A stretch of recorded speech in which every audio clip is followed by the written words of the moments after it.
Hi guys, welcome back to another episode with Rusi. Before we begin what we have for today, let's watch this video together. The best punishment I can give a woman is malice. I can stay in the same house with you, I'll not talk to you.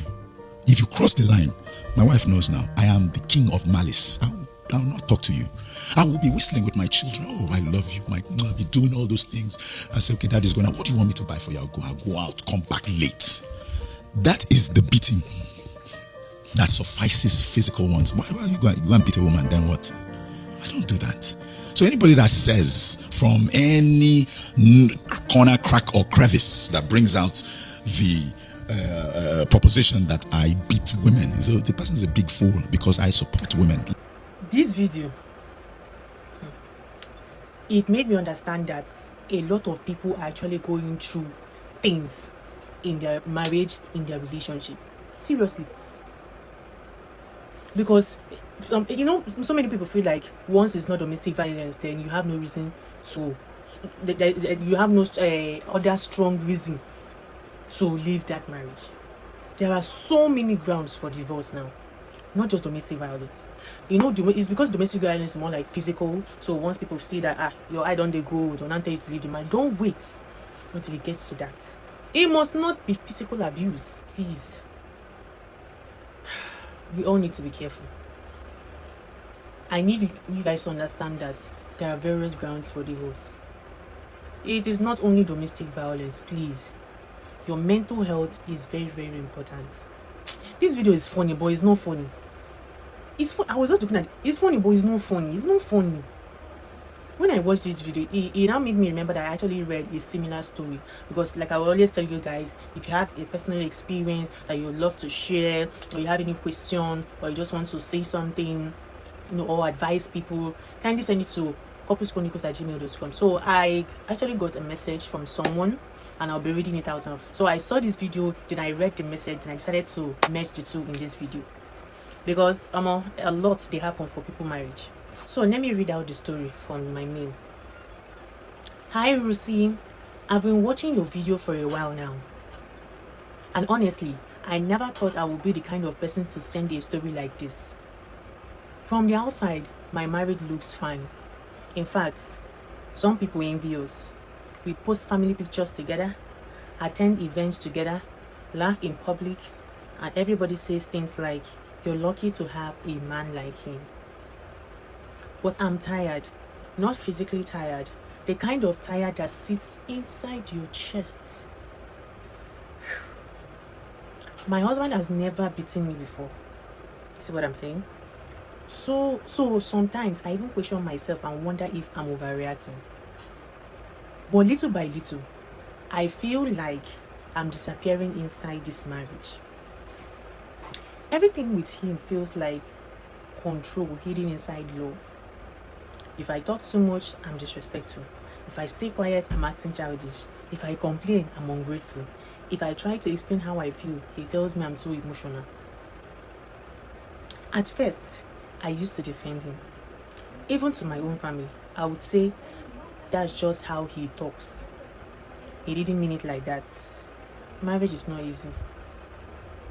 My dear, I agree with you 100% on that. Marriage is not easy. But Rusi, I noticed that I started becoming afraid of simple things. Afraid to ask him for money. Afraid to correct him. Afraid to bring up serious conversations. Sometimes, I would rehearse ordinary discussions in my head before speaking to him. Wow. Just so I wouldn't say the wrong thing and ruin the mood in the house. One day, we were driving back from church after taking beautiful family pictures. Everybody kept complimenting us that morning. Couple goals, beautiful family, God win. The moment we entered the car, he looked at me and said, next time, don't embarrass me by talking so much when adults are talking. I don't understand. You be small picking. Rusi, I didn't even know what I said wrong, but I kept quiet. I noticed something recently. I smile a lot now, but not because I'm happy. I smile because I'm trying to prevent problems. I understand. Even my children notice the tension sometimes. The house becomes peaceful only when everybody is careful. And the crazy thing is, he's not a bad man to the world. People respect him. His family adores him. His friends think I'm lucky. Sometimes even I feel guilty for feeling unhappy, because technically nothing is wrong. Nothing is wrong, but something is wrong, sha. I feel lonely lying beside someone every night. I feel emotionally invisible. I miss who I used to be before this marriage. Before this marriage made me start shrinking myself. A few months ago, I packed my things and went to my mother's house, okay? I thought somebody would finally understand me. Instead, I got lectures. Go back home. All men are difficult. At least he didn't beat you. Think about your children. Do you want another woman to enjoy your marriage? These are the things that kept on coming out from my mother's mouth. So I went back. Now I live carefully. I measure my words. I watch people in happy marriages online and secretly wonder if peace like that truly exists, or if everybody is pretending like me. And honestly, Lucy, I don't even know if what I'm experiencing counts as abuse anymore. But I do know one thing. Something inside me is slowly dying. Please tell me. At what point does keeping your marriage become losing yourself completely?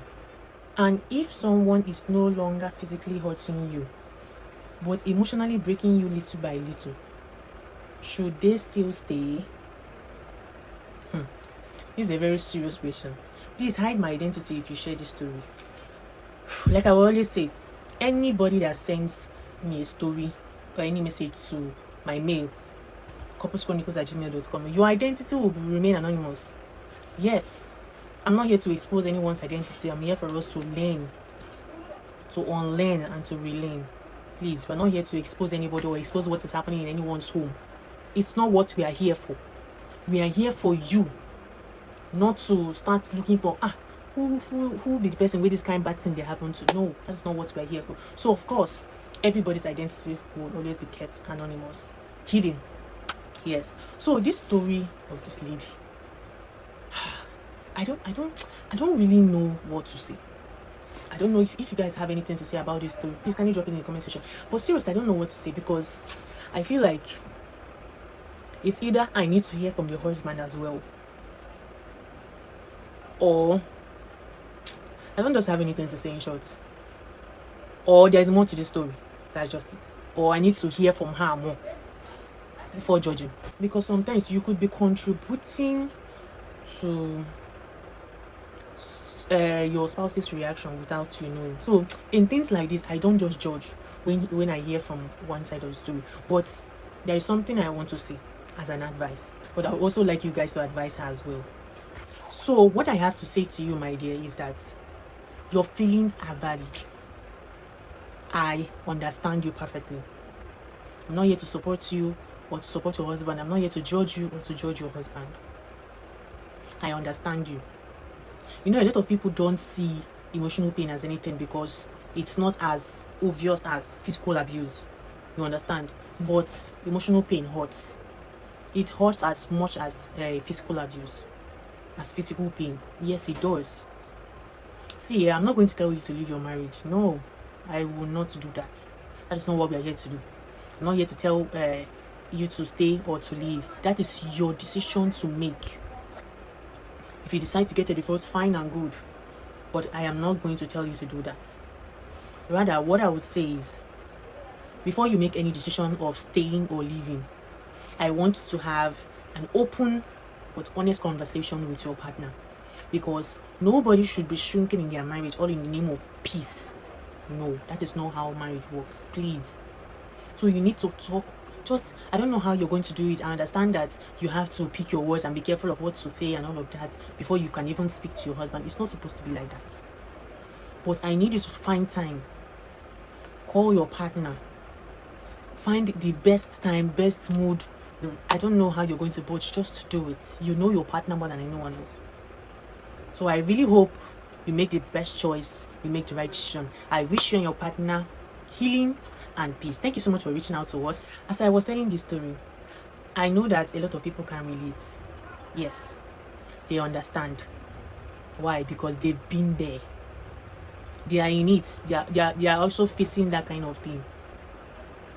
But I really hope and pray that you overcome that stage in your marriage, that you all overcome that stage in your marriage.